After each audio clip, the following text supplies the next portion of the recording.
உயிரொன்று இல்லாமல் உடல் இங்கு நிலையாதே. உயிர் என்ன பொருள் என்று அலைப்பாய்ந்து தெரியாதே. வாழ்க்கையின் வேர்களோ மிக ரகசியமானது. ரகசியம் காண்பதே நம் அவசியமானது. தேடல் உள்ள உயிர்களுக்கே தினமும் பசி இருக்கும். தேடல் என்பது உள்ளவரை வாழ்வில் ருசி இருக்கும். பாடல் போல தேடல் கூட ஒரு சுகமே.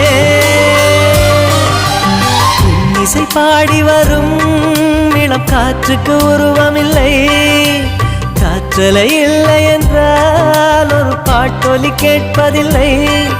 ஒரு காலம் வருகையில் உள்ளம் கொள்ளை போகுதே. ஆனால் காற்றின் முகவரி கண்கள்